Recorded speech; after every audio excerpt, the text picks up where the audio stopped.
Parallelly आपका उसी पहले अटेम्प्ट में क्वालिफाई हो जाता। बहुत दिक्कत। तब की पर्सनालिटी और आपकी पर्सनालिटी में क्या फर्क होता? अगर हो जाता तो I would have been very bad अफसर। कोई ऐसा पॉइंट जिस पॉइंट पे आप बहुत ओवर कॉन्फिडेंट हो गए अपने प्रिपरेशन को लेकर? फर्स्ट अटेम्प्ट जब मेरा मेंस हुआ मुझे लगा राजा ही हम जिले लाही। उस समय मुझे लगा कि अब तुम क्या ही कर दोगे मुझे। मैंने बोल दिया सर देखो मैंने खुद ही बोला कि मैंने आपके पैर नहीं यही पकड़े थे। गड़बड़ कर दी। और मुझे लगा कि अब ये क्या ही कर देंगे मेरा। उसके बाद भगवान ने औकात दिखाई। दूसरा अटेम्प्ट फेल, तीसरा अटेम्प्ट फेल, चौथा अटेम्प्ट फेल, एक स्टार्टअप फेल, दूसरा स्टार्टअप फेल। पर अब मैं काफी ग्राउंड से जुड़ गया हूँ। इन अ वे ग्रीडी है आप, आपका yes greed. You can say that that's it. आप एक पिता भी है, you are a father. Actually दो बच्चे हैं, पृथ्वीराज और श्रवण। सेटिस्फेक्शन लेवल कहाँ पर है? सर सेटिस्फेक्शन तो जिस दिन हम मर रहे होंगे तब भी हम बोलेंगे भगवान जन्नत ही मिल जाए। Being material is not bad, right. Being immoral is bad. Interesting ये है कि आपका जो है टेक में इंटरेस्ट रहा है। एक उन्होंने मुझे लिंक दिया यहाँ पे स्कैम शुरू हुआ। उन्होंने मुझे बोला कि एक शो है तारक मेहता का उल्टा चश्मा। Hello everyone, welcome back to exceptional journey by Uwais. आज मैं उवैस अली भट्ट आपके साथ फिर एक बार जुड़ा हुआ हूँ अपने नए पॉडकास्ट के साथ। और आज जो शख्सियत हमारे साथ जुड़ी हुई है ये ना सिर्फ सिविल सर्वेंट है, इन्होंने रैंक 26 इस बार स्टेट सर्विसेज में क्वालिफाई किया है, फर्स्ट अटेम्प्ट में इन्होंने क्वालिफाई किया है, बल्कि ये मॉडलिंग में भी रहे हैं और इन्होंने अब कुछ स्टार्टअप्स भी अपने स्टार्ट किए थे और काफ़ी इंटरेस्टिंग इनकी लाइफ रही है। और जो जिन शख्स की मैं आज बात कर रहा हूँ इनका नाम स्पर्श शर्मा है और ये इस बार के स्टेट सर्विसेज के रैंक 26 हैं। Welcome Sparsh to my podcast. Thank you so much sir for having me. Thank you so much. आज जुड़ने के लिए मैंने अपनी ऑडियंस को हमेशा प्रॉमिस किया है, जितने भी एपिसोड मैंने दिए हैं, कि मैं every time I come with a guest जो डिफरेंट स्टोरीज लाएंगे। और मैं आपके बारे में पढ़ रहा था और काफ़ी इंटरेस्टिंग स्टोरीज मैंने आपकी ऑलरेडी पढ़ी हुई है, बैक स्टेज पे आपसे डिस्कस भी किया है। But before diving into any kind of आपका जो सिविल सर्विसेज का जर्नी, स्टेट सर्विसेज का जर्नी रहा है, मैं आपसे पूछना चाहूँगा कि आप बेसिकली कहाँ के रहने वाले हैं और कहाँ से आपने ये state services, civil services, modelling, startups, कहाँ से जर्नी शुरू किया? बेसिकली कहाँ के रहने वाले हैं? सर मैं उधमपुर डिस्ट्रिक्ट का हूँ, जम्मू एंड कश्मीर, उधमपुर हमारा ज़िला है। मेरा स्कूलिंग हुआ है उधमपुर से ही, नेशनल एकेडमी हाई स्कूल था। एंड देन 2 साल मैंने ब्रह्मऋषि बाबरा स्कूल में अपना स्कूलिंग किया। देन उसके बाद मेरा ट्रांजिशन हुआ टू हरियाणा। उसके बाद मैं 4 साल सिविल इंजीनियरिंग मैंने हरियाणा से ही करा है। एंड आफ्टर दैट ओनली मैंने शुरू करा अपना प्रिपरेशन सिविल सर्विसेज का 2017 में। एंड सिविल सर्विसेज में भी मैंने अटेम्प्ट किया था। इवन मेरे फर्स्ट जो अटेम्प्ट था उसी में आई गॉट द अपॉर्चुनिटी कि मैं इंटरव्यू में बैठूं यूपीएससी का। बट कुछ कारण की वजह से वो क्लियर नहीं हो पाया। And after that somehow I was trying to figure out life में क्या सही करना चाहिए। कुछ तरीके हुए, कुछ सक्सेस हुआ, कुछ फेल हुआ। एट द एंड अभी रिसेंटली जो एग्जामिनेशन कंडक्ट हुआ उसमें मेरा 26 रैंक आया। Great, congratulations for that. Thank you. और मैं बेसिकली आपकी जर्नी बिफोर वी हम जब भी कोई शो इस तरह का पॉडकास्ट हम जो है रिकॉर्ड करते हैं, उससे पहले अपने गेस्ट के बारे में हम पढ़ते हैं और बहुत सारी इंटरेस्टिंग इन्फॉर्मेशन मुझे इंटरनेट पे मिली है, मुझे आपके इंटरव्यू से पता चला है। और कुछ भी पूछने से पहले मैं आपको, क्योंकि रेलिवेंट है, सिविल सर्विसेज एस्पिरेंट्स हमें सुनते हैं, उनके पेरेंट्स हमें सुनते हैं, रेलिवेंट इसलिए क्योंकि जब कल को बायोडेटा डैफ जिसको बोलते हैं आप लोग भरते हो और कल को इंटरव्यू में एक ज़रूरी कॉलम होता है उसमें जो हॉबीज़ के रिलेटेड होता है।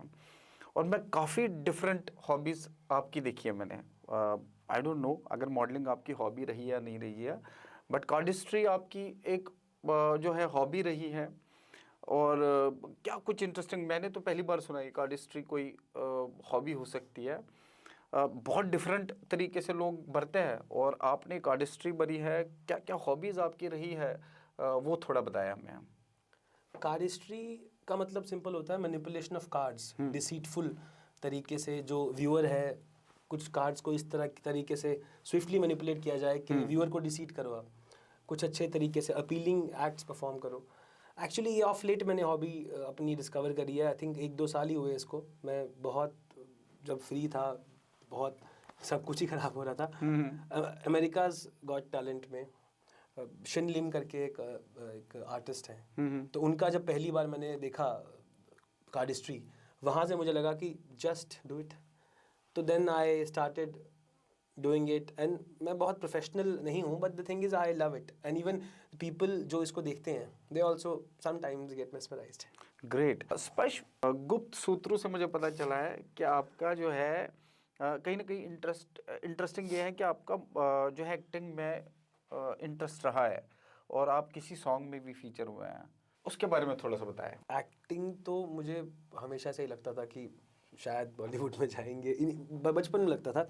इवन एक बहुत अजीब सा सपना भी मुझे आता बिकॉज था। ऑफ गुड लुक्स, या आपको लगा कि आप टैलेंटेड है एक्टिंग हु में? Nose good looks? हाँ। गुड लुक्स तो देखने वाला बताएगा ना, हम तो वैसे ही गुड लुकिंग है। हाँ। द थिंग इज कि हर एक इंसान के लिए वो गुड लुकिंग है, but the thing is acting मुझे लगता है। एक बार बहुत एक इंस्टेंस बताता हूँ आपको मैं। मेरी सिस्टर पुणे में रहती थी जो 15-16 में, तो मैं 16 में गया था। अब ये बात मैं बता रहा हूँ आपको, मेरी बहन को पता बस ये बात, और एक दो दोस्त मैंने बताया। 2016 में मैं गया दिल्ली, पुणे दीदी के पास रहने के लिए। वहाँ पे एक भाई साहब थे, फिनिक्स मॉल करके है पुणे में, विमान नगर में। वो भाई साहब मुझे बोलते कि यार तुम तो बड़े अच्छे दिखते हो यार। उन दिनों मैं बिल्कुल वेट मैंने लूज़ किया था, 4 पैक्स थे पूरे मेरे, अच्छा फिजिक था, मेरे फोटोज़ भी इंस्टाग्राम पे। तो उन्होंने मुझे बोला तुम तो अच्छा लिखते हो यार, let's do something modelling and all that. तो मुझे याद है विमान नगर या कल्याणी, विमान नगर में उन्होंने मुझे बोला आओ घर पे आओ, हम आपका फ़ोटोशूट करते हैं। तो मैंने भी चला गया, मैं खुश हूँ कि मुझे क्या पता, मुझे लगा कि मैं ही शाहरुख खान हूँ अब। तो उन्होंने पूरा फ़ोटोशूट किया, एंड देन उन्होंने शर्टलेस फ़ोटो लिए। मुझे बोलते आपको एक अंडरवेयर की ऐड देंगे हम। सच बात है। और वो मुझे बता रहे थे, बोलते एक कल्याणी नगर में एक ट्रम्प टावर करके जगह है, बोलते वहाँ 60x40 तुम अंडरवेयर में। और मैं भी ठीक हूँ, मुझे क्या है, खोने के लिए क्या है आपके पास यार, करो। मैंने बोला ठीक है बिल्कुल प्रॉपर। तो लेकिन उन्होंने मुझे रिप्लाई नहीं किया, तो मैंने बार बार अप्रोच कर रहा था क्या है, कब पहनाओगे। तो उन्होंने मुझे बोला कि मेरे पास अभी तो नहीं हो पा रहा, बट मुझे समय दो। एक उन्होंने मुझे लिंक दिया, और यहाँ पे स्कैम शुरू हुआ। उन्होंने मुझे बोला कि एक शो है तारक मेहता का उल्टा चश्मा, बोलते वहाँ पे एक उनका कैरेक्टर है टप्पू, बोलते टप्पू के फ्रेंड का रोल करना है 1-2 एपिसोड में, ऑडिशन चल रहे हैं। तो आई थॉट ओके चलते हैं। तो पुणे से मैंने अपनी बहन को बोला कि मुंबई जाना है। मुंबई जाना इज़ लाइक, मैं छोटा था, मतलब अकेले जा रही, दीदी बोलती जाना है जा, थोड़ा देख सुन के जाना। तो हम चले गए मुंबई। उन्होंने हमारा वो किया, शूटिंग ऑडिशन हुआ, ऐसे ही ग्रीन स्क्रीन पे ऑडिशन हुआ। एंड मुझे याद है उन्होंने मुझे बोला गाना चलाया, देखा है पहली बार साजन की आंखों में प्यार, और उसमें वो करो, कुछ एक्ट वैक्ट करो। एंड देन डायलॉग वायलॉग बुलाए, आधा 1 घंटा बैठे, और भी लोग आए थे। उन्होंने मुझे 2-3 घंटे बाद बुलाया, बोलते कि मुझे लगता है तुम में टैलेंट है। मैं भी खुश, मैं तो उसमें क्लाउड 9 पे था कि मैं ही हूँ, टप्पू के साथ मैं ही नाचूंगा अब। उसने फिर मुझे बोला कि एक अपॉर्चुनिटी तेरे को दे रहा हूँ मैं, 50,000 रुपये दे, पक्का हो जाएगा तेरा। मतलब देख पीछे कितने लोग हैं, 7, 8, 9, 10 लोग आए हैं, बोलते 50,000 रुपये दे। तो मैंने बोला यार 50,000 रुपया यार मैं कहाँ से लाऊंगा, आज भी 50,000 बहुत होता है यार 2016 में। बिल्कुल बिल्कुल। तो मैंने अपनी बहन को फ़ोन किया, दीदी को मैंने बोला कि दीदी बंदा 50,000 मांग रहा है, क्या किया जाए। दीदी बोलती देख तू ही है वहाँ पे, हमें तो नहीं पता सच्चा है झूठा है या क्या है, तो एक बार कर, अगर तेरे को लगता है सही है तो मैं कहीं से जुगाड़ करती हूँ, मेरे पास तो था नहीं पैसा 50,000 रुपया, तो मैं कहीं जुगाड़ करती हूँ कहीं से, तो देख अगर तेरे को लगता है कि ऑनेस्ट है। तो मैंने बोला चल तू जुगाड़ कर। उसने पता नहीं कहाँ से कोई एफडी वेफडी अरेंज किया, कुछ किया। तो मैंने ऐसे ही रैंडम, एक रजौरी का लड़का था वहाँ पे, वो इसके लिए नहीं आया था, वो अलग था वो। मैंने उसको पूछा कि भाई ये सुनने में आ रहा है कुछ ऐसी बात है। वो बोलता मुझे तो नहीं पता। तो उससे मेरा कम्युनिकेशन इस्टेब्लिश हुआ, उसके 1-2 और लोग जो आए थे हमारे साथ, उसको मैंने पूछा बंदे को साथ में कि कुछ पैसे की बात हुई। वो बोलता मुझे वो बोल रहा 50,000 रुपये दे, तेरा बना दूंगा। यहाँ पे एक लड़का बैठा हुआ है, उसको भी बोला हुआ 50,000 रुपये दे। तो उसने सारे लोगों उसने सभी को बोल दिया था, उसको लगा जहाँ लॉटरी डाली जहाँ मिल गया वहाँ पे वही हो जाएगा। फिर अल्टीमेटली आपने दिए नहीं। अल्टीमेटली मुझे जब पता लगा ना स्कैम हो चुका है, फिर मैं बाहर आया, मैंने बोला नहीं दूंगा पैसे कुछ भी हो जाए। बाहर एक बंदे ने मुझे बोला कि यहाँ ऐसा होता है, बड़ी अजीब सी गली के अंदर जा करके 3rd फ्लोर पे लिया, तो मुझे लगा कहीं किडनैप तो नहीं कर रहे लोग, बट समहाउ मुझे लगा, नीचे बंदे ने मुझे बोला कि यहाँ ऐसी चीज़ें भी होती हैं। बोलते हैं अगर तारक मेहता वालों को करना है तो वो कोई अपनी ऑफिशियल वेबसाइट पे डालेंगे ना, वो इनको क्यों बोलेंगे ऐसे अधेड़ उम्र के बंदे, इनको क्या पता।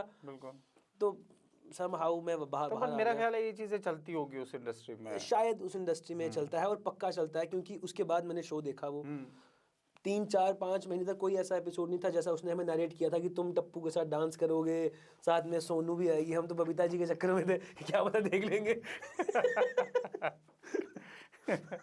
तो बड़ा ही इंटरेस्टिंग हमारा टॉपिक छिड़ा हुआ है यहाँ, बट मूविंग फॉरवर्ड मैं क्योंकि वक्त हमारे पास कम है, मैं और आपसे ये पूछना चाहता हूँ कि आपका जो हॉबी है वो ट्रैवलिंग भी है। हाँ जी, हाँ जी। कहाँ ट्रैवल किया है, वो किन किन कंट्रीज में गए हैं आप, और कैसा आपका अभी तक का अनुभव रहा है?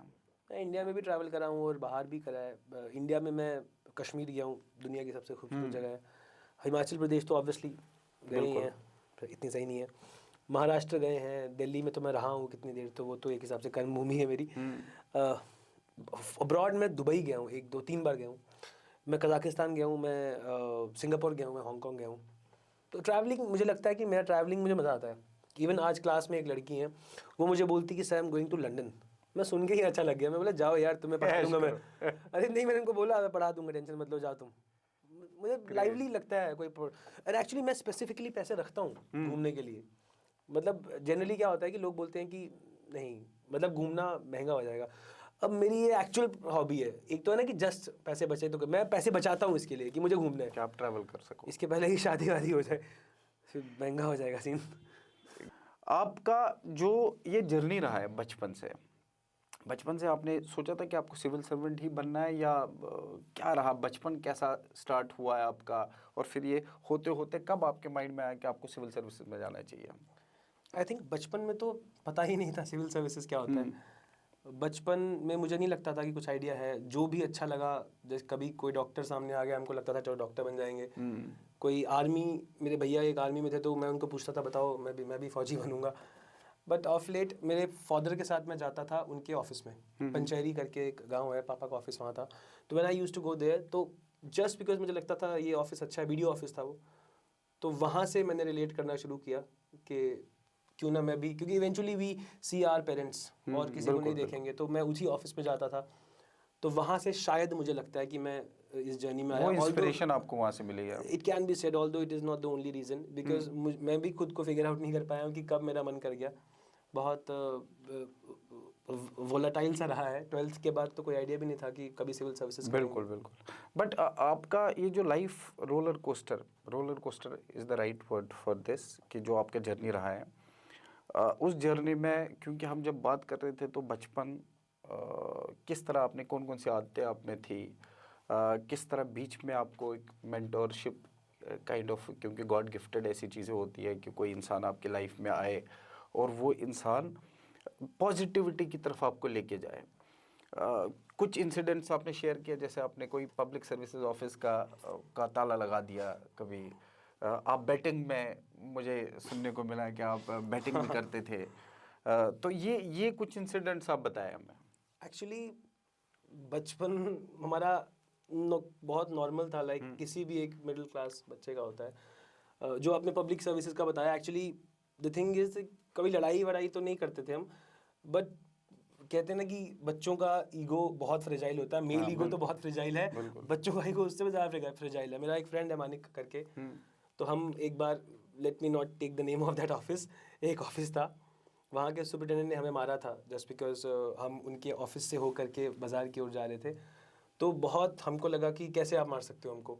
तो मैं और मेरा फ्रेंड है, हमने पूरा जितना भी हमारी जायदाद थी 250-300 रुपये की वो सब इकट्ठा किया और ये ताला खरीदा, बहुत मोटा ताला, और रात को जा करके लगा दिया। इस टाइम क्या एज थी आपकी जब ये हुआ था? 5th क्लास में था मैं, 5th क्लास में। तो ताला लगा दिया हमने, एंड देन बहुत फ्यूरियस हो गया वो, उसको नहीं पता था किसने ताला लगाया। आज पता लगेगा शायद मैंने लगाया था। आप जब पॉडकास्ट में देखेंगे तो उनको अब पता चलेगा किसने लगाया। मुझे पता है, मानिक को पता है कि हमने ताला लगा दिया। That's why, and that too हमको लगा कि ये कैसे हो सकता है, तुम क्यों हमें मारोगे। बट अभी तक तो नहीं पता था, आई थिंक ना पता लगेगा। आपने आपने ये भी आपने शेयर किया था कि आप 11th के बाद आप बैटिंग, जब आईपीएल स्टार्ट हुआ था, और जाहिर है कि एक यूथ एक गर्म खून होता है, सारी चीज़ अच्छी लगने लगती है, तो उस टाइम आप बैटिंग में भी चले गए थे। क्या इंसिडेंट था और उस चीज़ से कैसे वापस आके जर्नी क्या रही आपकी? आज आप सिविल सर्वेंट हो, मतलब ये जर्नी कोई आसान रही नहीं होगी, कैसे निकले आप उससे? मैं एक पर्टिकुलर इंसान का रेफरेंस भी देना चाहूँगा। एक्चुअली 2000 आई थिंक 8 में आईपीएल आया था। तो अगेन मैं और मेरा एक आध दोस्ती था, मानी की है। हमको लगा कि क्यों ना पैसे बनाए जाएं, शॉर्टकट है, अच्छे से पैसे बनाएंगे और बहुत करोड़पति बन जाएंगे। तो हमने कुछ कुछ पैसों से बैटिंग शुरू किया आईपीएल पे। 2009-10 2 साल बैटिंग किया, और काफ़ी बार हमको लगता था कि हम बहुत कूल हैं शायद, कि हम बैटिंग कर रहे हैं, 1 का 4, 2 का 4, 4 का 1, इस तरह की बातें किया करते थे। हमारी एक शॉप थी 80 बेकर्स करके, तो वहाँ पे मैं और मानिक यही बात किया करते थे कि चलो 1 का 4, 2 का 4 बैटिंग किए जा रहे हैं, बैटिंग किए जा रहे हैं। तो हमारे एक completely unknown person, Rajat Sharma उनका नाम है, राघव उनका, हम सब प्यार से राघव बोलते हैं उन्हें। तो वो देखते थे हमको कि बच्चे बच्चे वो हमसे बड़े हैं 4-5 साल, तो उनको लगता था कि बच्चों को लग रहा है कि हम कूल लग रहे हैं। तो हम भी ऐसी बातें किया करते थे। ऑफ लेट एक दिन हम किसी कुछ गैदरिंग अरेंज हुआ, हम गए थे एक जगह है जखैनी पार्क करके। Then he told me, then उन्होंने मुझे कोशिश किया समझाने का कि वाई इट इज़ रॉन्ग। तो एग्जाम्पल दे रहे थे मुझे महाभारत की, Draupadi and all that.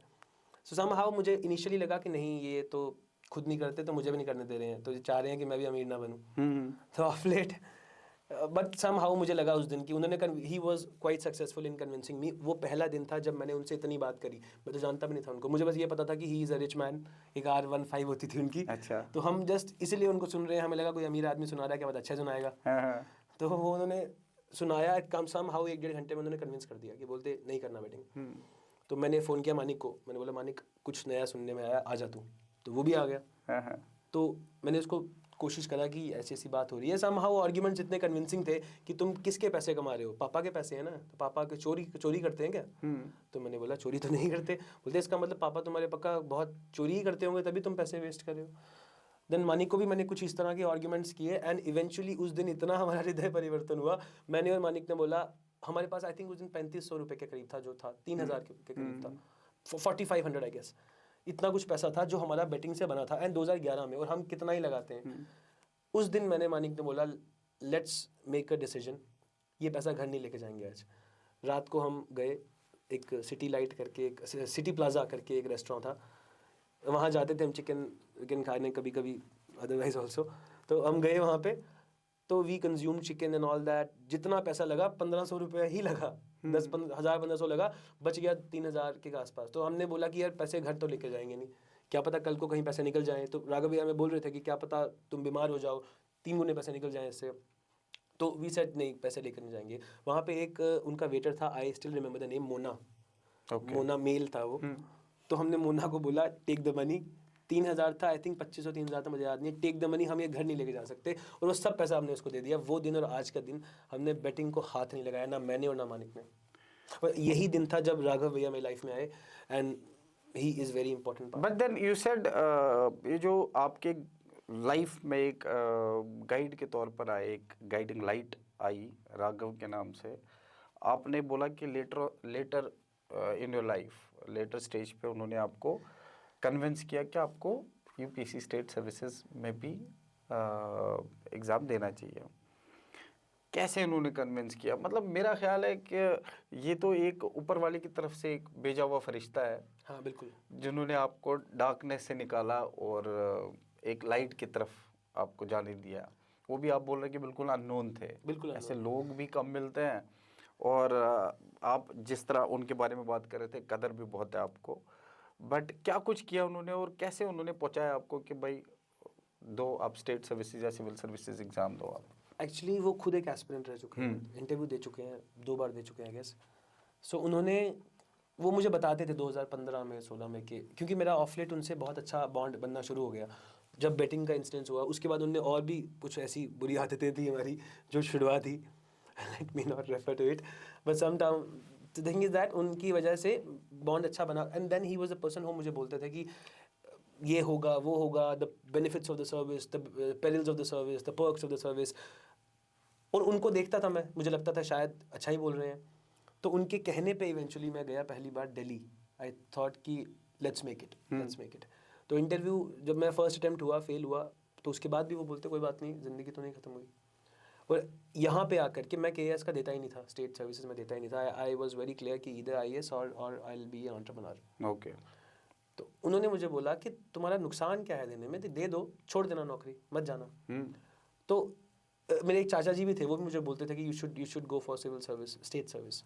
So but Raghav भैया ने मुझे बोला इवेंचुअली जब फॉर्म निकले, बोलते तू जा और भर दे, वरना मैं भर दूंगा, पैसे तू ले ले मेरे से। मतलब पैसे की तो बात नहीं थी, बट ही सेड कि तू भरेगा and you should fill it.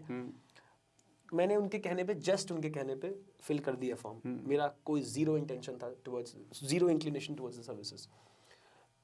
Of late मौका लगा मुझे, प्रीलिम्स आया, since I was quite prepared, prelims हुआ, थैंक्स टू गॉड, मेंस भी हुआ, पहले अटेम्प्ट में आपका एंड इवेंचुअली क्वालिफाई। बट इसमें भी मैं एक चाहूँगा कि लोगों को लग रहा है ये मेरा पहला अटेम्प्ट है, which is true fact in KAS, but मैं पहले भी 3-4 अटेम्प्ट दे चुका हूँ सिविल सर्विस के, सेंट्रल सर्विस के, तो that's why it should not be misconstrued as a first attempt only. Let's be very honest. बहुत लंबा सफ़र रहा है। कोई ऐसा पॉइंट जिस पॉइंट पे आप बहुत ओवर कॉन्फिडेंट हो गए थे अपने प्रिपरेशन को लेके? फर्स्ट अटेम्प्ट जब मेरा मेंस हुआ, मुझे लगा राजा ही हम जिले लाही। अच्छा, ये सच बात है, ये सच बात है। मेंस के बाद मुझे लगा कि अब तो क्या ही मुझे तोड़ोगे अब। इवन मैं आपको बताता हूँ एक बात, मेरे एक आज से 15 साल पहले की बात है, 15-16 साल पहले की बात है, हम एक जगह पर क्रिकेट खेलते थे। मेरा कुछ जो मैं जनरल जिनके साथ मैं खेलता था वो नहीं है, अदर मैं एक बार एक गैंग में जुड़ा कि हम क्रिकेट खेलेंगे वहाँ पे। तो वहाँ पे एक भाई साहब ने लगाई अपनी होंडा सिटी, नई होंडा सिटी आई थी, तो वो he is a rich man. Honda city उस समय इज़ लाइक आज तो आज की। हाँ, तो उन्होंने लगा दी होंडा सिटी। तो मुझे लगा यही हमारा मानिक जिसकी मैंने बात की, तो ये तब हालांकि इतना अच्छा दोस्त था नहीं मेरा, बट स्टिल हम जानते थे एक दूसरे को ना। वी थॉट कि ये हमें यहाँ पे क्रिकेट नहीं खेलने देगा, और वो बोलते थे कि मत करो, निकलो यहाँ से, बहुत गुस्से में रहते थे। इवेंचुअली हमने प्लान बनाया कि यार यहाँ तो ये हमें खेलने देगा नहीं, एक काम करते हैं, इसकी गाड़ी को कुछ यहाँ से निकालते हैं। रात को हम गए, हमने टायर खोल दिए चारों उसके। अच्छा, ओके। और खोल दिए मतलब ऐसा नहीं कि अलग ही कर दिए, इतने लूजन कर दिए कि जैसे ही वो गाड़ी को स्टार्ट करेगा, गाड़ी सीधी नीचे, ग्रेविटी। तो वो इवेंचुअली हो गया। इतनी पुरानी बात है, उन भाई साहब को ये बात पता लगी 2018 मेंस के बाद, जब वो किसी तरीके से मिले, बोलते उनको लगा कि मेरा हो गया एग्जाम। तो वो भी सुन रहे थे कि अब क्या पता बन गया है, कुछ दिक्कत ना दे दे हमें। तो मैंने उनको बोला अंकल हमसे गलती हुई है, माफ़ कर दो। बोलते चलो कोई बात नहीं, तुम तो हमारे बेटे हो, वो गाड़ी तुम्हारी है, चाबी भी छोड़ दो फिर। आओ। तो ये है कि अब मैं इसलिए बोलता हूँ कि अब मुझे मेरी गाड़ी को कोई हल्का स्क्रैच भी कर जाए तो आपको बुरा लगेगा, बट ये ओवर कॉन्फिडेंस वाली बात। ओवर कॉन्फिडेंस उस समय मुझे लगा कि अब तुम क्या ही कर दोगे मुझे। मैंने बोल दिया सर देखो, मैंने खुद ही बोला कि मैंने आपके टायर निकाले थे, और मुझे लगा कि अब ये क्या ही कर देंगे मेरा। उसके बाद भगवान ने औकात दिखाई, दूसरा अटेम्प्ट फेल, तीसरा अटेम्प्ट फेल, चौथा अटेम्प्ट फेल, एक स्टार्टअप फेल, दूसरा स्टार्टअप फेल, और अब मैं काफ़ी ग्राउंड से जुड़ गया हूँ। नहीं, अगर मान लो मतलब 2 सिनेरियो पैरेलली आपका उसी पहले अटेम्प्ट में क्वालिफाई हो जाता है, बहुत दिक्कत, तब की पर्सनालिटी और आपकी पर्सनालिटी में क्या फ़र्क होता? आई विश कि उस समय हो जाता, लेकिन अगर हो जाता तो I would have been very bad officer. अच्छा, एरोगेंस इंसान को ख़त्म कर देगी, बिल्कुल ज़ीरो, नील। तो मैं उस समय एरोगेंट इसलिए हुआ बिकॉज पहले अटेम्प्ट में 22 साल का बच्चा, छोटा सा, मैं मेंस दे करके जब घर पे आया, हर एक इंसान मुझे बोला हाँ बेटा चाय पिलाते हैं तुझे, क्योंकि नहीं होता उधमपुर भी ऐसा मिला, छोटा है, अटेंशन बहुत इतना ज़्यादा अटेंशन मिल गया। इस बार मैंने मेक श्योर किया है, जब से रिजल्ट आया मैं बहुत कोशिश कर रहा हूँ अननेसेसरीली बहुत एग्रेंडाइजमेंट ना करूँ। इट्स ओके, हो गया है। और the good thing is that मेरे लोग भी आसपास ऐसे हैं जो मुझे चढ़ने नहीं देते। मेरे कुछ दोस्त हैं, अनिमेश करके 1-2 हैं दोस्त, वो मुझे औकात दिखा देते हैं हर तीसरे दिन। बट आपका कहना है कि फेलियर, जितने भी आपने फेलियर इसमें देखे, फेलियर तो नहीं बोलेंगे उनको क्योंकि जर्नी का एक पार्ट है। No it's failure. तो वो ज़रूरी था एज अ पर्सन ग्रो करने के लिए। आई थिंक पहली चीज़ तो ये है कि फेलियर को फेलियर ही देखना चाहिए, मुझे लगता है। There is nothing called as कुछ नहीं हुआ तो तजुर्बा होगा। तजुर्बे से थोड़ी पैसे बनते हैं, बिना पैसे के घर नहीं चलते। Failure is failure, but the thing is you have to accept कि यस आई फेल्ड। प्रॉब्लम ये है कि आधे से ज़्यादा जनता मानती नहीं है कि हम फेल हुए हैं। maximum लोग नहीं उनको मानते। लगता है कि नहीं नहीं हम तो सीखेंगे। आप एक स्टेटमेंट है जो स्वामी विवेकानंद ने नहीं दी है, मुझे आज पता लगा कि ये नहीं दी है, क्लास में पता लगा मुझे कि ये स्टेटमेंट नहीं दी है स्वामी विवेकानंद ने, बट मुझे लगता था उन्होंने दी है। The first step towards resolution of a problem is acceptance of a problem. आप मान ही नहीं रहे कि प्रॉब्लम है, तो अगर आप फेल कर गए हो तो भाई मान जाओ फेल है, तुम्हें वापस तैयारी करनी पड़ेगी, and you are like any other person. अब तुम मान लोगे ना, 1 महीना परेशान रहोगे, रोओगे, जो करना है चीखो चिल्लाओ, ब्रेकअप जो भी करना है, उसके बाद आके तुमको पता लगेगा कि पढ़ना है, Correct. क्योंकि हम फेल हुए हैं। सो आई तो acceptance is very important. Acceptance. ठीक है। मूविंग फॉरवर्ड, मैं क्योंकि बहुत सारे इंसिडेंट्स मैंने बैक स्टेज आपके सुने हैं, और इस बीच में मैं आपसे एक बहुत ज़रूरी जो मेरे लिए भी बहुत इम्पोर्टेंट है और व्यूअर्स के लिए भी बहुत इम्पोर्टेंट है, वो ये है कि इस एग्ज़ामिनेशन में, क्योंकि एग्ज़ामिनेशन में क्या क्या आपने किया, पूरा रूटीन आपका दिन का क्या रहा है, वो तो हम बात कर लेंगे। इस पर्टिकुलर एग्ज़ाम के लिए डेस्टिनी कितना बड़ा रोल प्ले करती है? 2018 के पहले मैं बहुत आइडियल वर्ल्ड में जी रहा था कि destiny has nothing to do with you, hard work and all that, कुछ हार्ड वर्क को बीट नहीं कर सकता। 2018 में मेरा जब पहला अटेम्प्ट हुआ, मैंने आपको बताया कि मेरा 1 मार्क से एग्ज़ाम रहा है। करेक्ट। उसी साल उसी अटेम्प्ट में एक बहुत पेक्यूलियर सी चीज़ हुई। GS1 में मुझे आज भी याद है, क्वेश्चन 7th या 8th था। मेरी जिन लोगों को पता है GS मेंस की आंसर शीट कैसे होती है, आपको क्वेश्चन दिया जाता है, 2 पेजेस दिए जाते हैं, Correct. और आपके पास एक्स्ट्रा पेजेस नहीं है। मेरी आंसर शीट जुड़ी हुई थी। क्वेश्चन था how is western secularism different from Indian secularism, and उसके पीछे वाला क्वेश्चन था पॉवर्टी का, मुझे आज भी याद है।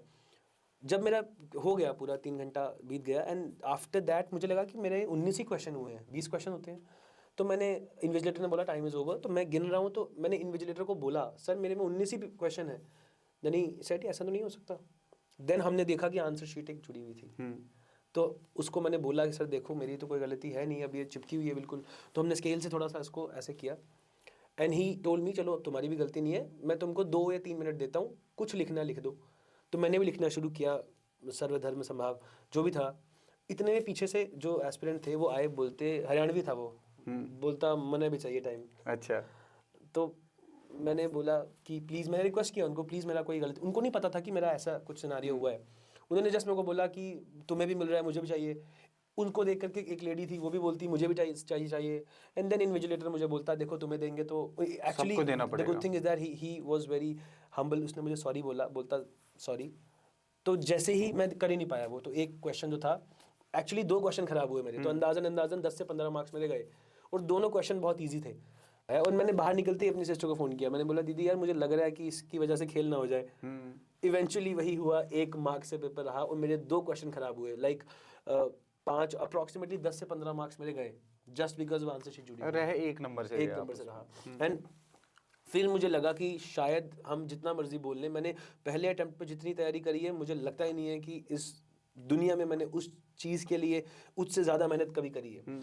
उसके बाद एक और चीज़, cut to this year, this जो आपने स्टेट सर्विसेज करी है। एथिक्स का पेपर था हमारा, GS4 एथिक्स में। रणबीर मेरा स्कूल था, आई गेस रणबीर, हाँ।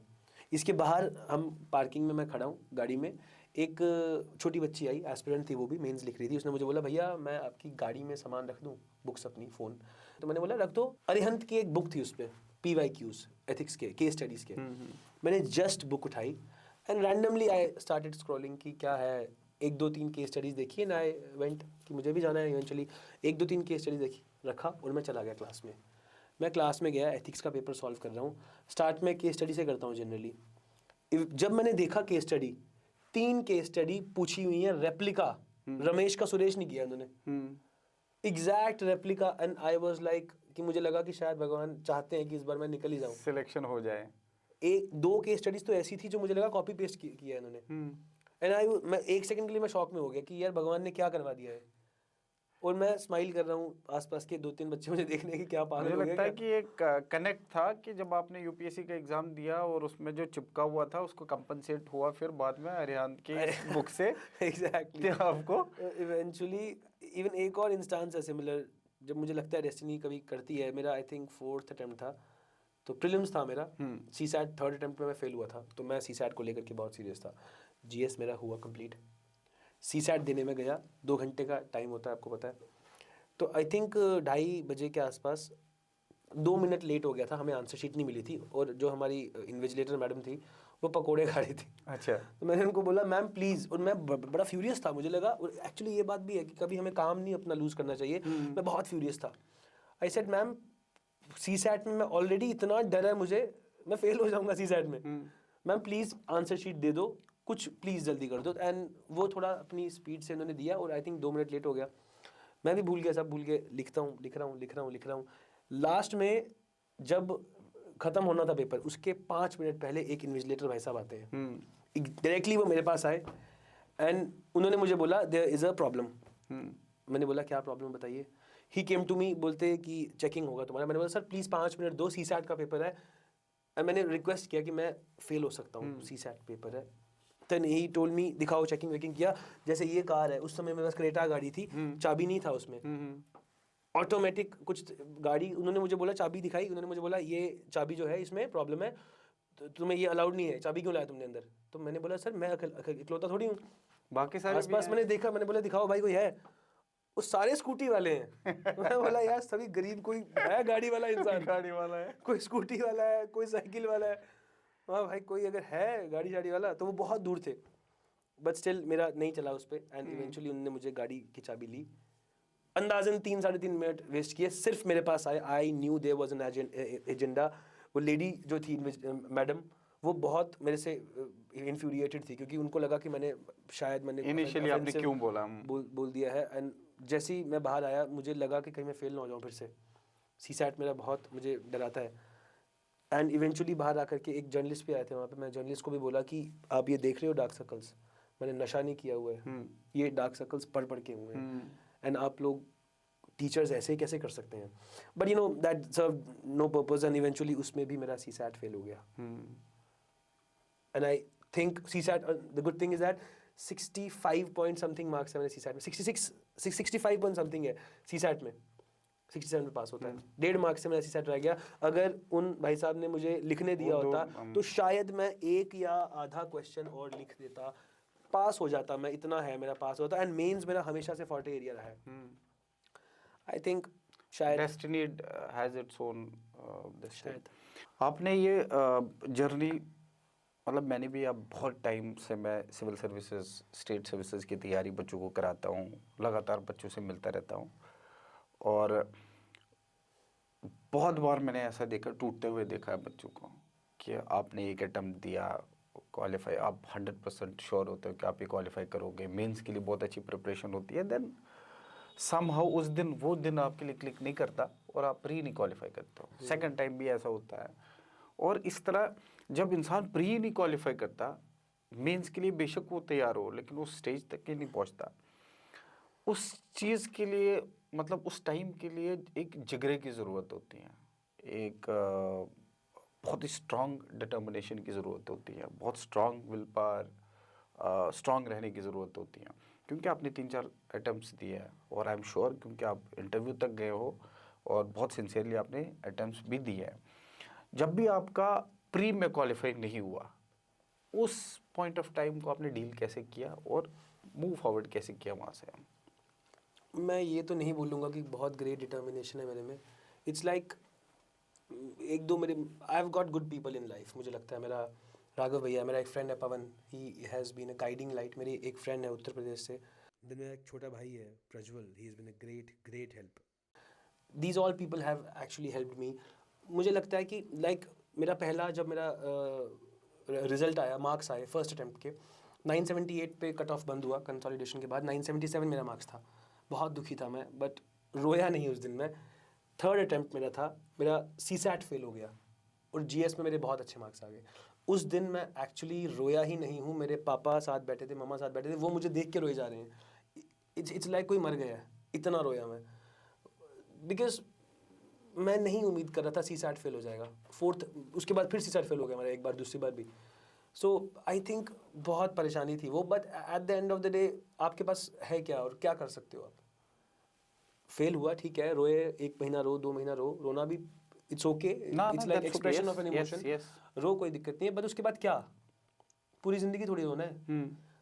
यू हैव टू, मैं बोलता हूँ आप आहिस्ता चलो, रो के चलो, मारो अपने आप को, कुछ करो, but you have to go on, आपको चलना तो Move पड़ेगा on, ना, बिल्कुल, कहीं रुक जाओगे that it serves no purpose, and this is exactly the reason I thought कि whatever is happening, let's continue moving। और उसमें इतने हार्ट ब्रेक्स हुए कि मैं बता ही नहीं सकता कि कितना बुरा हो सकता है। द प्रॉब्लम इज दैट मैंने जब भी तैयारी किया बहुत दिल लगा के किया, और मेंस बना हमेशा से प्रिपेयर्ड था। अनफॉर्चुनेटली प्रीलिम्स नहीं क्लियर हुआ, and then With that's what I'm saying कि प्रीलिम्स आप मेंस के लिए बहुत अच्छे प्रिपेयर्ड होते हो, प्रीलिम्स नहीं क्वालिफाई होता है तो अनइमेजिनेबल हार्ट ब्रेक है वो। ये एग्जैक्टली और ये वही लोग जानते हैं जो मेरे बड़े क्लोज हैं, जिनका मैंने नाम लिया, मेरे पेरेंट्स, मेरे सिस्टर। बट आपने बोला कि आपके पेरेंट्स हैं, कुछ रिलेटिव्स हैं, कुछ फ्रेंड्स हैं, ये आपकी स्ट्रेंथ हमेशा बने रहे। जी, माँ बाप का कितना बड़ा रोल रहा है आपको अभी तक की इस जर्नी में, जितना भी आपने किया है, अप्स एंड डाउन्स एवरीथिंग, माँ बाप का कितना रोल रहा है? मुझे लगता है मेरे माँ बाप, मेरी सिस्टर, वो भी मेरी मदर की तरह ही है मेरे लिए। इनका रोल तो मैं शायद बता ही ना पाऊँ, क्योंकि मैं 2011 में भी एक बार मैं 1.5 साल बीमार रहा हूँ। मुझे एंग्जाइटी अटैक आता था, तो मैं बहुत बार बीमार, 2-2.5 साल के करीब मैं बीमारी रहा हूँ। उस समय मेरे पेरेंट्स ने मुझे बोला कि कुछ र्यूमर्स थे उस समय, I tell you back stage, कुछ र्यूमर्स थे जो बहुत ही डिसग्रेसफुल थे। My father was of the opinion कि जो भी है ओपिनियन, कुछ भी है कोई दिक्कत नहीं है, आई बी विद यू, कोई बात नहीं। ओके। एंड इस प्रिपरेशन के दौरान भी, लाइक जब मैंने पहली बार पापा को बोला, पापा मैं सोच रहा हूँ IAS करते हैं, पापा को लगा कि ठीक है बच्चे का मन है, जाओ, कितने पैसे लगेंगे? मैंने बोला वाजीराम में मैं था, आई थिंक 1.5-2 लाख था, मुझे याद नहीं। पापा बोलते कोई बात नहीं, तू ले ले, बट देखो साथ साथ कुछ भी करते रहना, क्योंकि the thing is that IAS और एनी अदर सर्विसेज, मेरे परिवार में और कोई नहीं है, जहाँ तक मैं याद कर पा रहा हूँ कोई नहीं है। तो पापा को भी लगा क्या ही होगा। So you are the first generation in your हाँ, family कह सकते कि जो हो। सिविल सर्विसेज Yes, में yes, है। yes. अब लेकिन जब पहला मेरा प्रीलिम्स क्लियर हुआ, उस दिन पापा को भी लगा कि शायद ही इज केपेबल। हाँ। एंड देन पापा ने मुझे बोला कि कोई बात नहीं, पापा को मैंने बोला कि शायद मेरा प्रीलिम्स फेल हो जाए, फर्स्ट अटेम्प्ट में पास हो गया। पापा बोलते जैसे ही रिजल्ट आया, पापा बोलते तो एक काम कर, अच्छे से पेपर दे। पहला पूरा अटेम्प्ट हुआ मेरा, इंटरव्यू के बाद मैं वापस आ गया फेल। देन पापा बोलते तू 6 छोड़ 15 अटेम्प्ट दे, मुझे पूरा विश्वास है तेरे पे, That you'll be able to और do it. अगर तेरे को नहीं अटेम्प्ट देने हैं, छोड़ दे, हमारे नीचे एक दुकान है, पापा बोलते हैं हम पान की दुकान खोलेंगे, मैं पान बनाऊंगा, तू पान बेचना। द थिंग इज दैट मेरे पापा का रोल तो ऐसा है कि लाइक जनरली मैंने लोग देखे हैं, मैं नाम नहीं लूंगा, but I have seen people जिनके पेरेंट्स उनको सपोर्ट नहीं करते, या फिर उनका मोराल भी दूसरे तीसरे अटेम्प्ट के बाद टूट जाता है कि लेट्स डू समथिंग। मेरे पापा ने मुझे बोला यार तू टेंशन मत ले, मैं रिटायरमेंट के बाद भी कुछ कर लूंगा, पैसे की कोई दिक्कत नहीं है, हम कर लेंगे कहीं ना कहीं से अरेंज, और तू तैयारी कर यार, जा दिल्ली कर तैयारी, कुछ you need anything tell me. And पापा ने मुझे टचवुड कभी ऐसा लगने ही नहीं दिया कि शायद कभी पैसे की दिक्कत भी हो सकती है। और साथ ही मैं आपको ये पूछना चाहूँगा, क्योंकि बैकग्राउंड जो आपका है वो इंजीनियरिंग बैकग्राउंड है, क्या कारण है कि आप इंजीनियर हैं और फिर आपने सिविल सर्विसेज चूज़ किया है? 12th स्टैंडर्ड जब मेरा हुआ, देयर वाज नो आइडिया कि आगे क्या करना है। सब इंजीनियरिंग कर रहे थे, हमें बेसिकली एक हुआ था कि जो इंटेलिजेंट लोग हैं वो इंजीनियरिंग करते हैं, जो इंटेलिजेंट कम है वो आर्ट्स में जाते हैं, ये हमें लगता था, कुछ लोग कहते थे, और जिनके पास पैसा है वो डॉक्टर बनते हैं, ये जस्ट स्टूपिड से स्टीरियोटाइप से। तो मुझे लगा मैं तो इंटेलिजेंट हूँ, मैं इंजीनियरिंग करूँगा।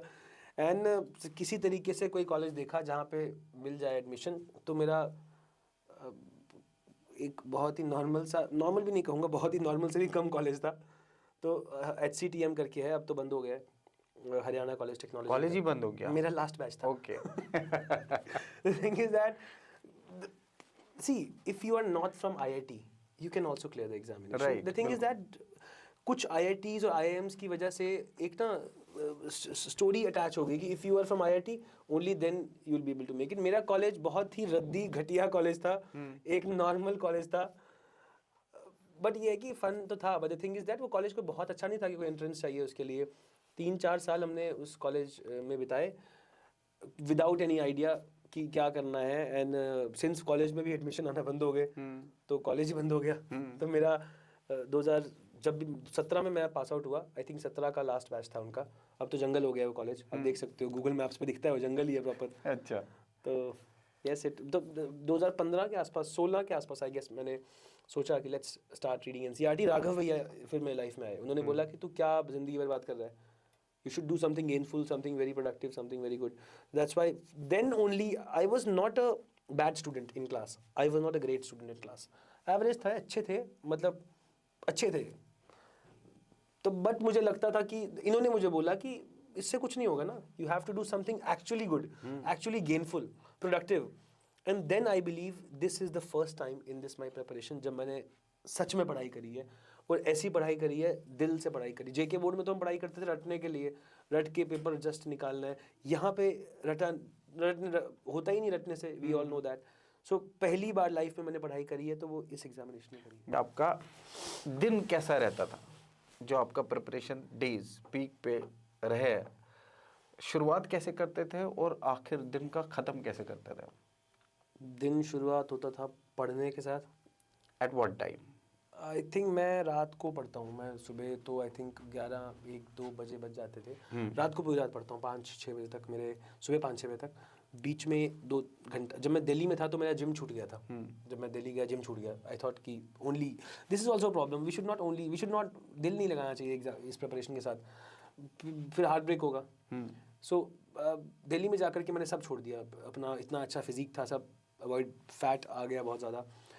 तो जनरली जो फर्स्ट सेकंड ईयर्स थे मेरे, उसमें मेरा सिर्फ पढ़ाई था और कुछ नहीं था, कुछ भी नहीं है, और देयर इज़ नथिंग। पढ़ने जब मैं चाय पीता था तब भी आई यूज़ टू समहाउ ट्राई की कोई मैगजीन आ जाए। फिर मैंने थोड़ा जिमिंग करना शुरू किया, तो 2 घंटा जिम का हो गया। देन आगे अटेम्प्ट्स जब मेरे हुए, तो एक आध मेरे फ्रेंड हैं, कुछ एक उत्तर प्रदेश से हैं, एक मेरे महाराष्ट्र से फ्रेंड है पवन, मैं उनसे बात करता रहता हूँ कभी।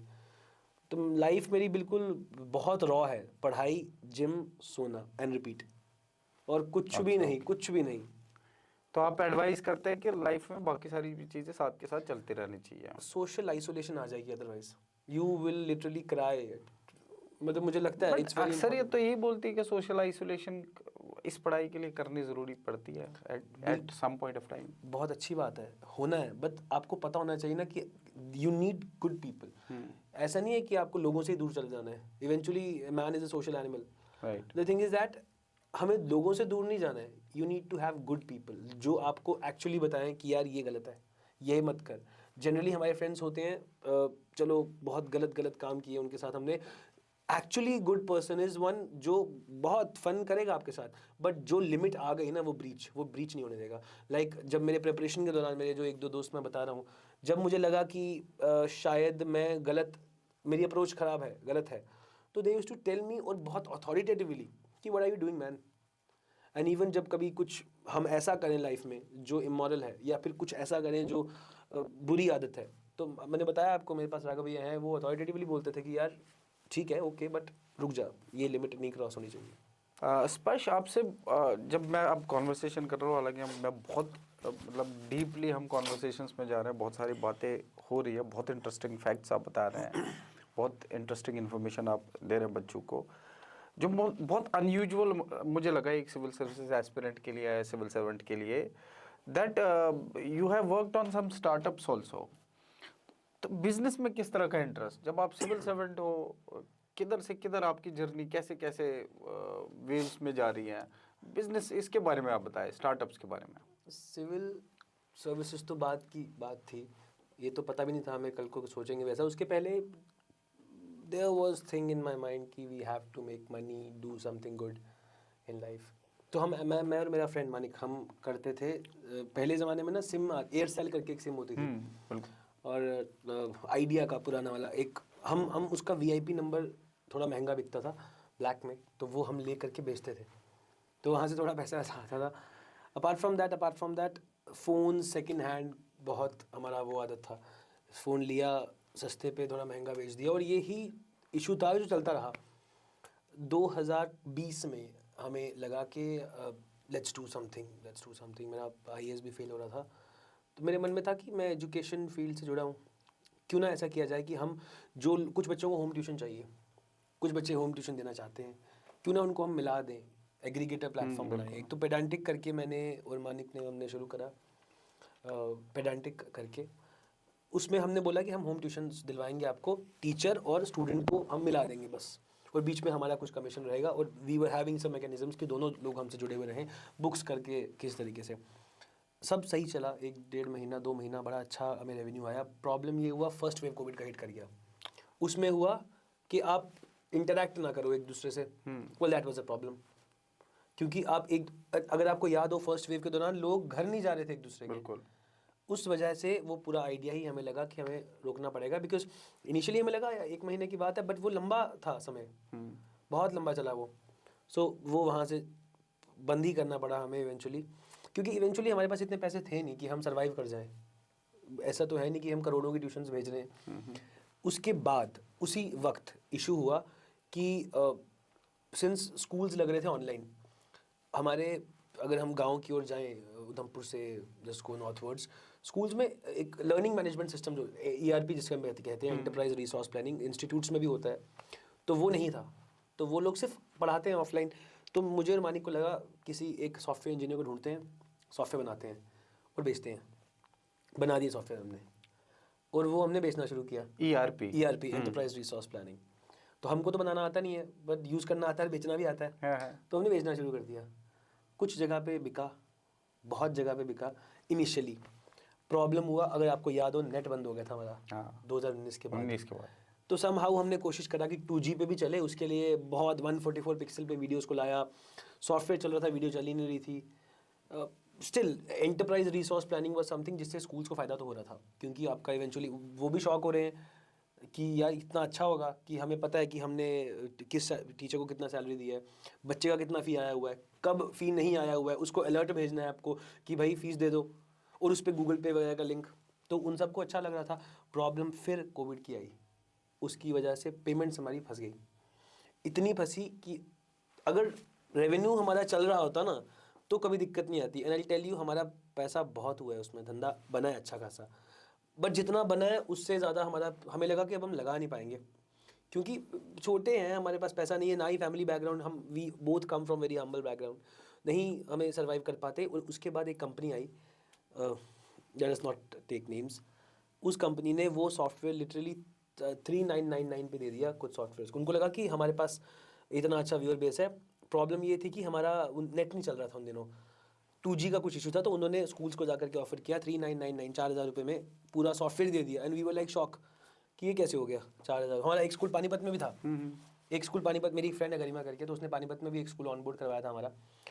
तो अब उसके बाद स्कूल्स को इशू हुआ, स्कूल्स को फीस नहीं आ रही थी कोविड के दौरान। आपने भी शायद ये प्रॉब्लम फेस की होगी, बिल्कुल की है, बिल्कुल फीस नहीं आई कोविड के वक्त।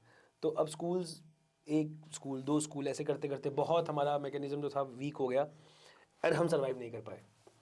But the good thing is that ठीक ठाक पैसा आ गया।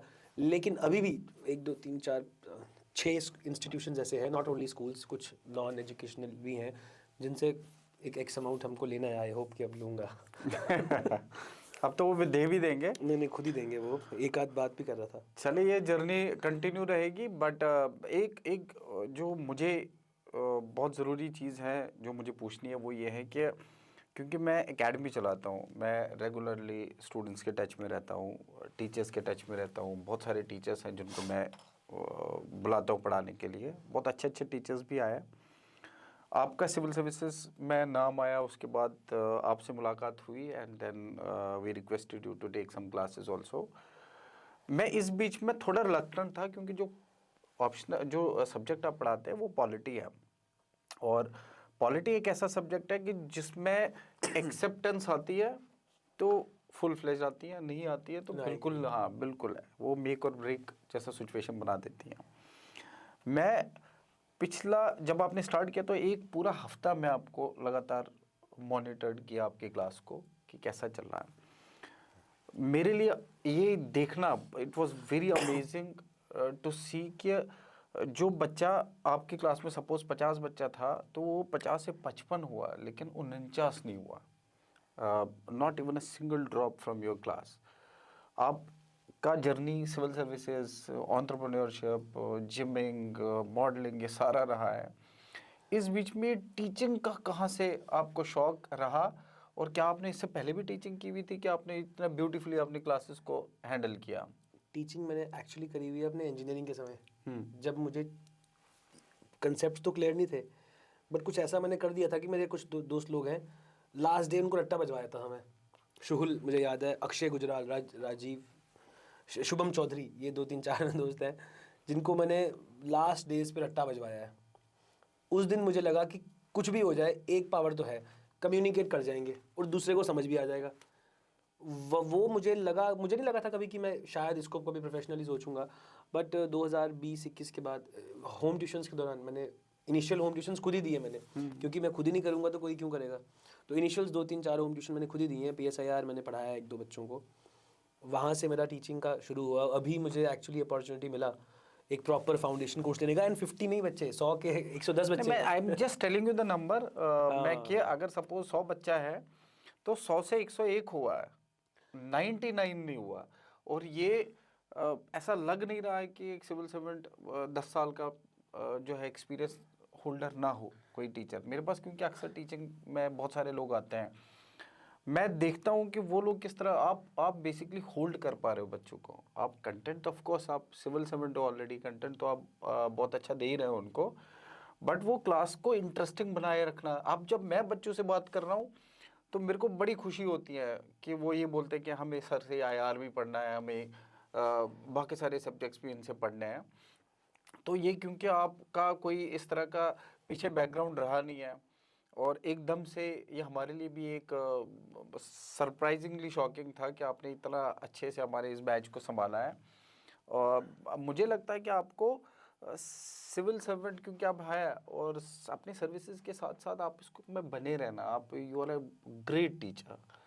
तो इसको आप ज़रूर कंटिन्यू करना। मुझे लगता है टीचिंग तो मुझे बहुत अच्छा लगता है।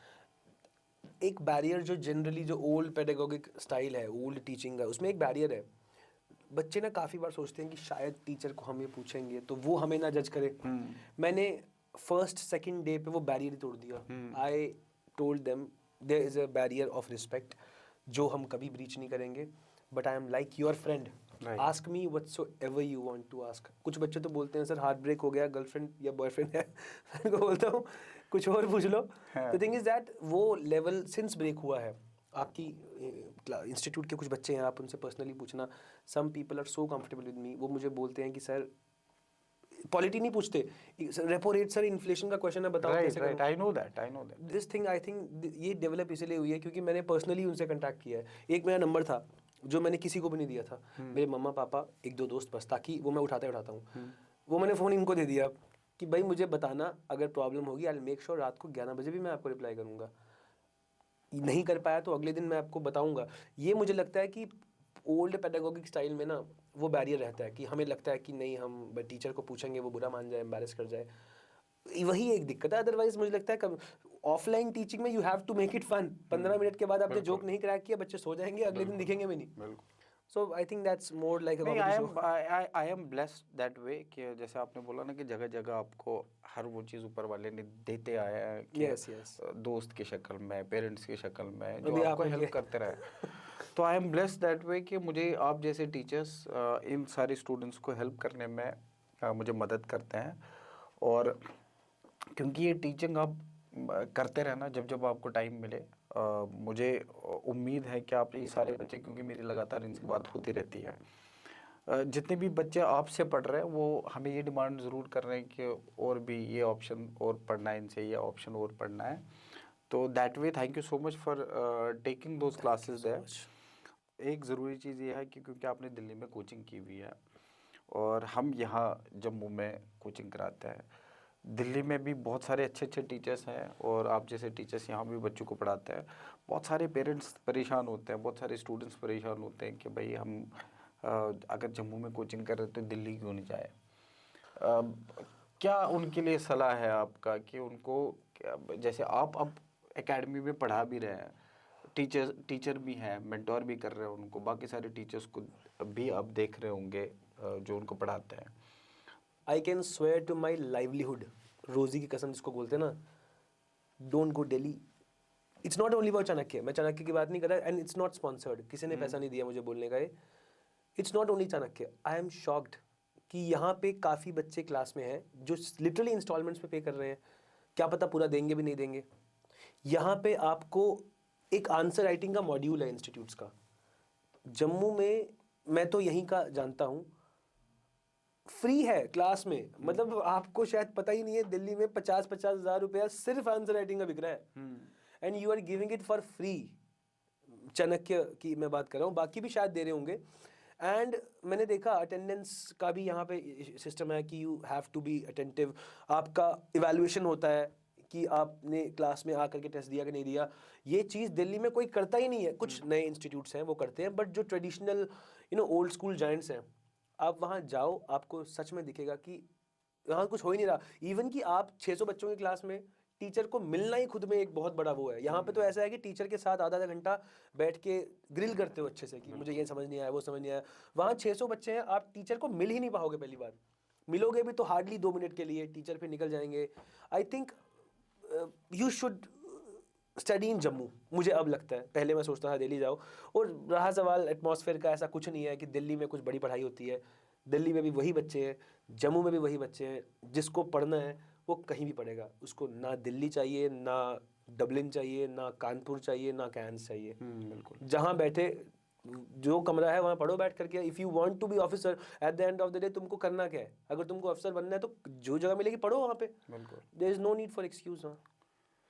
एक आखिरी सवाल है मेरा कि वो जो बच्चे यहाँ का, जम्मू कश्मीर का बच्चा कंफ्यूज्ड होता है जिस पॉइंट पे, वो ये है कि कुछ बच्चे सिर्फ और सिर्फ स्टेट सर्विसेज की तैयारी करते हैं, कुछ बच्चे यूपीएससी की तैयारी, क्योंकि आपने दोनों साइड देखे हुए हैं।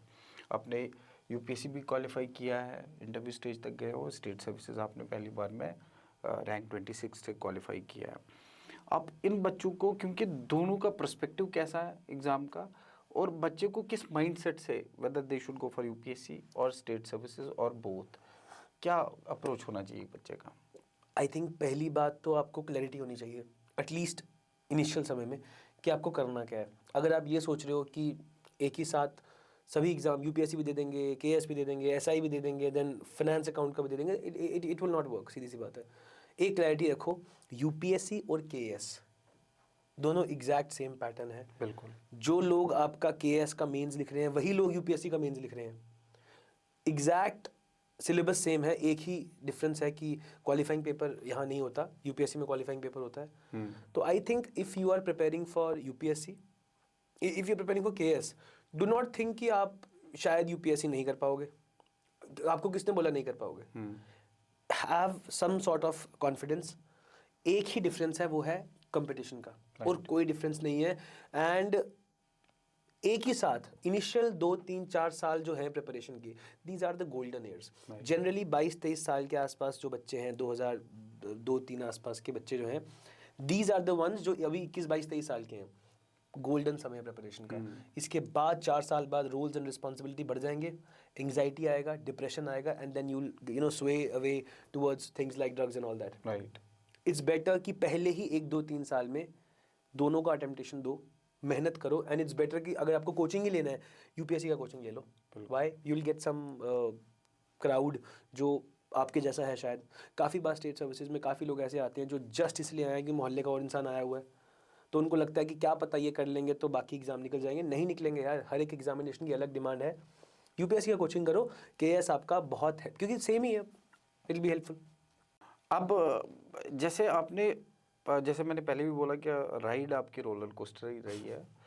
अब आपने स्टेट सर्विसेज क्वालिफाई कर लिया है, यूपीएससी के लिए आप जो है लगातार एग्ज़ाम्स देते रहे, स्टेट सर्विसेज आपने रैंक 26 से क्वालिफाई किया है इस बार, सेटिस्फेक्शन लेवल कहाँ पर है आप? सर सेटिस्फेक्शन तो जिस दिन हम मर रहे होंगे तब भी हम बोलेंगे भगवान जन्नत ही मिल जाए। Human life is very material.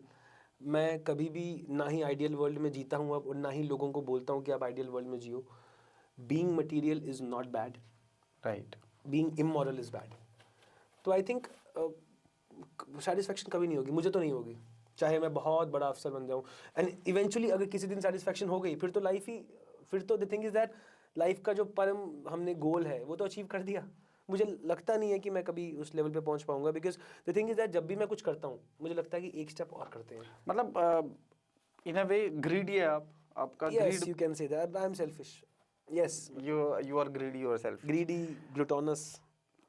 इसके अलावा ज़रूरी है जो मुझे शायद बहुत पहले पूछनी चाहिए थी, वो ये कि आप एक पिता भी हैं, यू आर अ फादर। तो ऐसा व्यूअर्स को बताइए, क्योंकि यू आर वेरी यंग, और मुझे आइडिया नहीं था इससे पहले, we spoke about it back stage, मुझे आइडिया नहीं था कि फादरहुड के बारे में।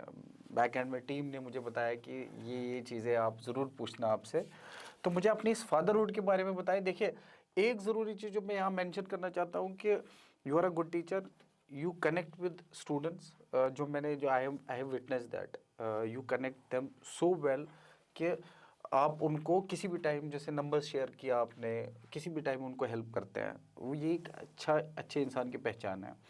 जो ये मैं फादरहुड की बात करना चाहता हूँ, मैं व्यूअर्स तक ये ज़रूर पहुँचाना चाहता हूँ कि किस तरह फादर है और कौन है बच्चे और क्या कुछ कर रहे हैं आप, उससे आपकी अच्छाई और वो सारी चीज़ें पता चलेगी लोगों को कि एक सिविल सर्वेंट में ये कंपैशन होना ज़रूरी है। फादर तो नहीं हूँ मैं। एक्चुअली 2 बच्चे हैं, पृथ्वीराज और श्रवण। एक मैंने उनको अडॉप्ट नहीं किया है, बस उनकी शिक्षा और हेल्थ का मैं पैसा देता हूँ। अभी लास्ट संडे आई थिंक हमारा कुछ कमिटमेंट ऐसा हो गया सर, मैं जा नहीं पाया। अगले संडे मैं और दिल्ली जा रहा हूँ, 2 और बच्चे होंगे जिनके मैं शायद पिता बन जाऊँ, पर पिता नहीं हूँ। रेलवे चिल्ड्रन करके एक बॉडी है, वो डेस्टिट्यूट्स को हेल्प करती है। अगर ह्यूमन ट्रैफिकिंग में कोई बच्चा है जो पकड़ा गया है या फिर बच गया है, उसको रेस्क्यू किया है, तो ये लोग उसको रिहैबिलिटेट करते हैं। मैं बस उनको बोलता हूँ कि मैं कभी उनसे मिलने जाऊँगा, बस कभी कभी मिलता हूँ उनसे, और बस उनके शिक्षा का पैसा देता हूँ। वो रहते वहीं पे हैं गाज़ियाबाद में, ओके। दिल्ली में एक्चुअली। तो मैं उनको बस पैसे देता हूँ उनके, ताकि हेल्थ हो जाए, एजुकेशन हो जाए। अभी 2 और बच्चों को हम, adoption is not a good word, it's sponsorship, मैं उनको बस स्पॉन्सर कर रहा हूँ ताकि उनकी अच्छी हेल्थ हो, अच्छी एजुकेशन हो। एंड आई होप जब तक भगवान मुझे पैसे दे रहे हैं मैं तो करता रहूँ, अगर नहीं दिए तो छोड़ दिए। मतलब क्या कहूँ मैं इस बारे में कि एक इंसान जो बहुत यंग एज में है, अभी प्रिपरेशन से जस्ट फारिग हुए हैं, एक एग्ज़ाम को क्लियर किया हुआ है, और इस बीच में बहुत सारे स्ट्रगल्स, बहुत सारे चैलेंजेस खुद किए हैं। मैं नहीं समझता कि ये उस लेवल पे है कि बहुत सारा पैसा इन्होंने कमाया होगा, बट जो भी इनके पास पैसा है, फिर आप किसी बच्चे को स्पॉन्सर करते हो, 2 बच्चों को, फिर ये 2 बच्चों को और स्पॉन्सर करेंगे, मतलब it is very inspirational for me. बहुत कुछ सीखने को मिल रहा है मुझे इनसे पूरी कॉन्वर्सेशन में, और मैं समझता हूँ कि इस अच्छे दिल की ज़रूरत एक सिविल सर्वेंट को होती है। जब आपने पेपर लिखे होंगे, जब आपने पेपर लिखे होंगे, यूपीएससी का या स्टेट सर्विसेज का पेपर लिखा होगा, तो मैं 100% 100% श्योर हूँ कि that reflection should have been there, वो आपके पेपर लिखने में, और जिन्होंने आपका पेपर चेक किया होगा उनको ये रिफ्लेक्शन ज़रूर आया होगा कि ऐसा काइंड हार्टेड इंसान सिविल सर्विसेज की तरफ जाना ज़रूरी है। आपको कंपैशन होना, क्योंकि कल को इन्हीं सर्विसेज में बहुत सारे लोग आएंगे जो आपसे मदद मांगेंगे, जिनको एक्चुअली हेल्प की ज़रूरत है। और मुसीबत ये है कि इन सर्विसेज में बहुत सारा पावर आता है, एलिटिज़म आता है, और अगर इसको रिस्पॉन्सिबली कोई कंडक्ट ना करे तो ये हमारे लिए एक बहुत बड़ा बोझ भी बन सकता है। तो मेरा हमेशा दिली इच्छा है कि आप जैसे लोग जो एक्चुअली दूसरे का दर्द समझे, आप जैसे लोग ही इन सर्विसेज में आए, तो मतलब मैं चाहता हूँ कि आप लोगों को और बताएं कि आप अपने बारे में, या जो भी आप काइंडनेस, जो आप ये सारी चीज़ें कर रहे हो, ये किस तरह डेवलप हुआ और क्यों आपको लगता है कि ज़रूरी है। बिफोर आई टेल कि कैसे डेवलप हुआ, एक चीज़ और है, कोई भी आपका व्यूअर अगर देख रहा है, you can go to that body. It's not only railway children, जाओ एनजीओ, कोई रजिस्टर्ड एनजीओ के पास जाओ। अगर आपको लगता है कि आप खुद से नहीं कंट्रीब्यूट कर सकते, खुद से उनका देखभाल नहीं कर सकते, इन लोगों को पैसा दो, ये अच्छा काम कर रहे हैं। एंड ज़रूरी नहीं है कि आप खुद ही जाओ, एंड 100 रुपये दे दो, कोई दिक्कत नहीं है। ज़रूरी नहीं है कि आपको 1 लाख ही देना है, 1 करोड़ देना है। 100 रुपये दो, 200 रुपये दे दो। बट आपके माध्यम से मैं, सॉरी टू इंटरप्ट यू, मैं इसी क्योंकि कॉन्वर्सेशन चल रहा है तो I would also donate that, thank you सो क्योंकि मच। मुझे नहीं पता था कि ऐसी संस्थाएं हैं जिनको इस तरह की जा सकती है, या आप जो काइंड हार्टेडनेस जो आपने दिखाई है इन बच्चों को, ये आपकी एज में, आप तो मेरे से बहुत छोटे हो, आपकी एज से मुझे लगा कि मुझे अभी 15 साल और ग्रो करना चाहिए, पहले पैसे कमाना चाहिए, फिर दूसरों पे इन्वेस्ट करना चाहिए। So I think I was wrong. और मैं कुछ तो अपने पार्ट से कर भी रहा हूँ, लेकिन ये जो आप कर रहे हो it's commendable and I will definitely do it. और रहा सवाल काइंडनेस का, मैं ऑनेस्टली बोल रहा हूँ, आप जितने अच्छे इंसान हो, जितने बुरे इंसान हो, एक बार एक्चुअली किसी नीडी की हेल्प करके देखो, रात को नींद बहुत अच्छी आएगी। बहुत अच्छी आएगी। कभी कभी लाइक मैं देखता हूँ ना, कभी किसी को हेल्प, मतलब जिनकी मैं बात कर रहा हूँ, कभी ऐसा होता है कि कभी उनको कुछ ऐसा चाहिए जो जनरली नहीं मिलता।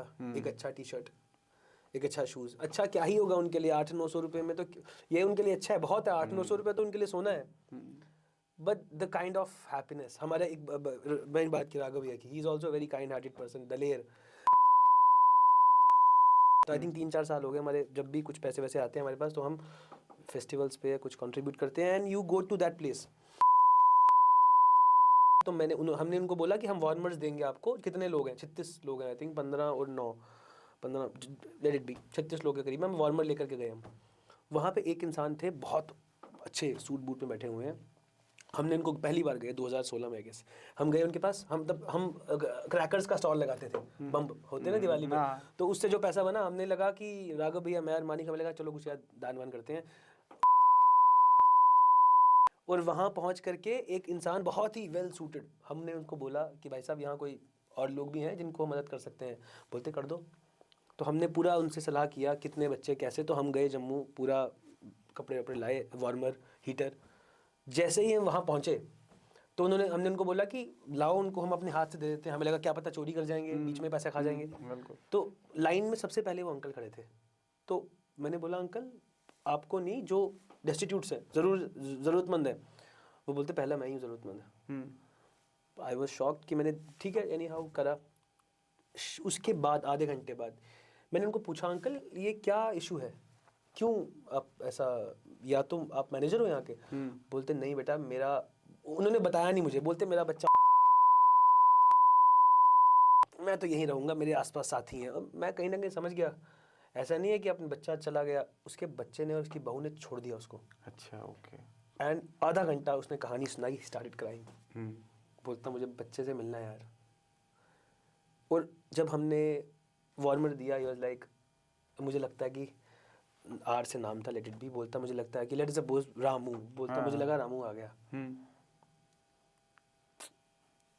और क्या नींद आई उस दिन यार, मज़ा ही आ गया। मुझे लगा कि क्या पैसे कमाओगे तुम लोग, 5 रुपए दो एक बार किसी को, जिसको ज़रूरत है। जिसको ज़रूरत नहीं है उसको आना ना दूं मैं। जिसको ज़रूरत है एक्चुअली, जो कदर नहीं करता उसको मैं अपने एक रुमाल का इतना रेशा भी नहीं दूंगा। बट जिसको मज़ा आएगा यार। जिसको ज़रूरत है उसको मदद कर लेनी चाहिए। ग्रेट। लास्ट में आप कुछ भी एडवाइस हमारे व्यूवर्स को, एस्पिरेंट्स को, जो सिविल सर्विसेज, स्टेट सर्विसेज की तैयारी करते हैं या करना चाहते हैं, आपकी तरफ से क्या एडवाइस जाएगा उनको? 1-2 बातें हैं। पहली बात तो ये है कि जो बच्चे ग्रेजुएशन से ही या फिर 12th स्टैंडर्ड से ही शुरू कर देते हैं पढ़ाई करना, छोड़ दो, मत करो। वो लाइफ का बहुत बड़ा ब्लंडर होगा। आपकी लाइफ ख़राब हो सकती है। क्योंकि जनरली जो बच्चे, कुछ माँ बाप को भी ऐसा लगता है कि शायद बच्चा 10वीं कक्षा से ही पढ़ाएगा, यूपीएससी की पढ़ाई करेगा, क्या पता बन ही जाए। जब तक बच्चा आपका 13वीं आएगा, पहला अटेम्प्ट लिखेगा, तब तक पैटर्न ही बदल गया होगा। बिल्कुल। कॉलेज का एक अपना फ़न है, कॉलेज के फ़न को एंजॉय करो। आपके स्कूल का एक अलग फ़न है। College is not only to just pass the degree, एक फ़न है, उसको एंजॉय करो। इस प्रिपरेशन के लिए अगर आपका 5-6% डेस्टिनी आपके साथ है ना, और आप 80-90% पुट इन करने को तैयार हो, तो 1 साल 1.5 साल इज़ मोर देन इनफ। उसके ज़्यादा मोनोटोनस हो जाएगा। बार बार एक लक्ष्मीकांत तो नहीं पढ़ सकते। मैंने 2-3-4 बार लक्ष्मीकांत जस्ट नहीं खरीदी है बिकॉज पुरानी वाली देख के गुस्सा आ रहा है मुझे। तो that's why this is one part. Second thing is that कि अपने स्टैटिक एस्पेक्ट को बहुत क्लियर करो, स्टैटिक नॉलेज को अच्छा स्ट्रेंथन करो, ताकि आपको करंट अफेयर स्ट्रॉन्ग हो। और तीसरी बात है, बहुत दिल मत लगाओ एग्जामिनेशन के साथ। कुछ नहीं हुआ तो ऐसा नहीं है कि यही इकलौती चीज़ है जो लाइफ में आपको हेल्प करेगी। मैंने दिल लगाया एग्जामिनेशन के साथ, और इवेंचुअली क्या हुआ, दूसरे तीसरे चौथे अटेम्प्ट में इतना हार्ट ब्रेक हुआ कि मैं आपको बता नहीं सकता। तो ऑन द कॉन्ट्रेरी, अगर आप थोड़ा सा इस एटीट्यूड से करोगे कि I have to do it, I have to do 100% of what I can, और अगर हुआ तो दैट्स गुड, नहीं हुआ तो I will be doing equally better, equally good in some other field. Right. You can be eventually successful businessman, businesswoman. ज़रूरी थोड़ी है कि आप अगर नहीं डीएसपी बने या एसएसपी बने या आईएएस बने तो ऐसा थोड़ी ज़िंदगी ख़त्म हो जाएगी। बिल्कुल बिल्कुल। तो ये रहा हमारा आज का कॉन्वर्सेशन स्पर्श के साथ। इतना मैंने एक्सपेक्ट, इतना इंटरेस्टिंग, क्योंकि I did not know many things about you. बहुत टाइम से हम जुड़े हुए तो ज़रूर थे, बट आज जो फैक्ट्स आपने बोले हैं, आज जो इंटरेस्टिंग जो इंसिडेंट्स आपने अपने लाइफ के बोले हैं, और एक इमोशनल साइड भी आपका देखने को मिला है। मैं समझता हूँ कि इमोशनल साइड जो आपने शेयर किया है, जो आपने इमोशनल बातें बताई है, वो एक बेहतर इंसान की एक खासियत, एक स्पेशलिटी होती है। और इस एग्ज़ाम को क्वालिफाई करना, जैसे आपने बोला कि ये सिर्फ़ और सिर्फ एक जॉब है, बेहतर जॉब है, आपको अच्छी अपॉर्चुनिटी करने के लिए अच्छी अपॉर्चुनिटी ज़रूर देता है, इसलिए आपको फुल हार्टेडली इसकी तैयारी तो ज़रूर करनी चाहिए। But at the same time अपनी वेलबींग की, मेंटली वेलबींग की, अपने खुद की फिज़िकल वेलबींग की भी ख्याल रखते हुए उतना टाइम इस एग्ज़ाम को देना चाहिए जितना इसमें ज़रूरत है। और अगर एक या दो अटैम्प्ट में आपका नहीं होता है तो आपको आगे बढ़ना चाहिए, प्रिपरेशन के साथ साथ कुछ और भी कर सकते हैं आप। बट मुझे बहुत मज़ा आया, और आई ऑनेस्टली थिंक कि ये कॉन्वर्सेशन नहीं हुआ होता तो मैं कुछ पार्ट लाइफ में मिस कर देता। Thank you. तो it was such wonderful conversation, और उम्मीद करते हैं कि हमारे सारे जितने भी व्यूवर्स हैं, जितने भी दर्शक हमें देख रहे हैं, जो जुड़े हुए हैं, उनको भी ये पसंद आएगा। हमारे जितने भी पहले के पॉडकास्ट हुए हैं, आप लोगों ने बहुत सारा प्यार दिया है, ओवरवेलमिंग रिस्पॉन्स था, और उसी तरह बने रहिए। हम इसी तरह के कॉन्वर्सेशंस रेगुलरली आप तक पहुंचाएंगे। अगर आप लोगों को ये अच्छा लगा तो आप लाइक कीजिए, शेयर कीजिए और सब्सक्राइब कीजिए। Thank you so much, thank you so much for, Thank you so much, sir. Thank you so much.